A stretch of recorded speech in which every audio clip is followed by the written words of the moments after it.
My name is Peter Shertser. I'm not sure who I am. I've been trying to find out for 63 years.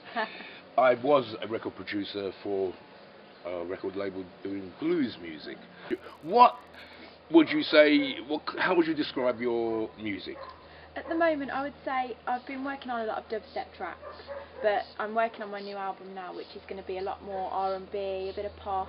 It's going to be a bit of everything really, a bit of acoustic guitar, kind of Spanish Americano kind of sound. So it's kind of just going to show all of my variations of what I can do with my art.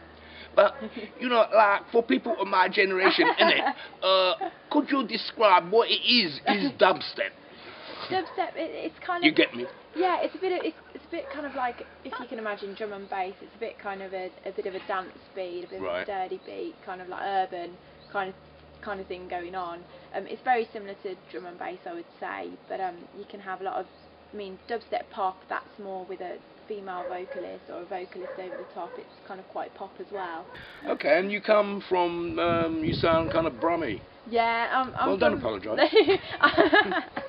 I'm from Solihull, which is like on the outskirts of Birmingham. So yeah, I come mainly, spend most of my time in Birmingham, but I've actually trained at college in Stratford-upon-Avon as well, so I'm quite used to being in that area a lot. What, is that much ado about hip hop? So the influences from Birmingham, which is so multicultural, it must be like a good potpourri mix that you grew up with. Yeah, well, it's different really. Every city you've got it's very cultural in each city, so you get that kind of vibe. It's quite an urban kind of vibe in Birmingham, but it's the same in London as well. There's different areas and different kind of cultures. So what influenced you to start singing? Was there something in your youth? Music played to you, or? Yeah, from a really young age I watched lots of Disney films. I used to be fascinated by Disney, so I was just sat in front of the TV and started singing along. I was probably only about 5 or 6 at the time, and my parents noticed my talent, and since then I've kind of that's where I wanted to go with music really, so just kind of developed my voice from there. What I think is really fascinating is you're telling me that your influences came from Disney films, whereas of course from my generation it was all from the 40s and 50s, and then rock and roll, and then like from Motown and from the old bluesmen. So this is like a whole different new avenue. Yeah, obviously starting off, it was my singing was through watching Disney films, but probably my influences now are Christina Aguilera, because I've got quite a low, soulful, jazzy voice. I've always watched her, and I think her voice is just amazing. It's really superior to everybody else. Right, I understand you did a gig last night. Yes, I did. It was a gig called Love in the Square, which was in Golden Square in Soho, which is obviously quite a big place where all performances and entertainers are. So it was kind of like my first major gig. There was lots of different people around, local businesses and everything, so it was interesting to get involved with meeting all the extreme music people there, so that's great. So what gigs have you got coming up next then?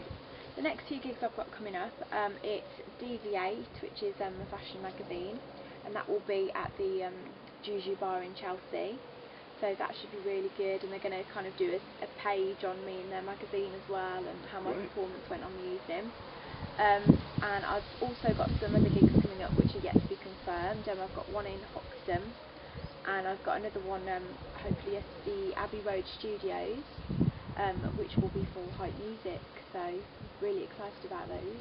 I understand we're going to mix some of my kind of blues music in with what you're doing. With what I'm doing, which is the way I'd like to go, having a jazzy, soulful voice. Definitely. Yeah, and I think some of the older soul tracks and maybe the really deep blues, it might be interesting, because I'm not sure this has actually been done before. Yeah, I have to get a few examples.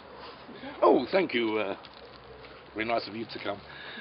This is the kind of CDs, as you can see, it's all, you know, yeah, when girls do it. That's way back in the late 60s. I still like to push the barriers really with schoolgirl images. But yeah, you can see it's all kind of good. But some of the tracks, Bird's Nest on the Ground, Roosevelt Sykes, yeah, that's good. Oh What a Feeling, Jimmy Ricks and the Ravens, because they were a very big doo-wop band back in the 60s. I think it's a question of what kind of will work with your music. Okay, there's the list, and I'll knock you up the CDs. I'll see you in a few months, and yeah, you look so beautiful in real life, so you're going to jump out of any page in any paper. Oh, thank you. And you're such a charming person that I can't think anyone could deserve success more. And you're just a natural, and I wish you well for the future, which I know is going to be really, really successful. Thank you very much. Thank A you. pleasure. Great. Great. Thank you. Thank you very much.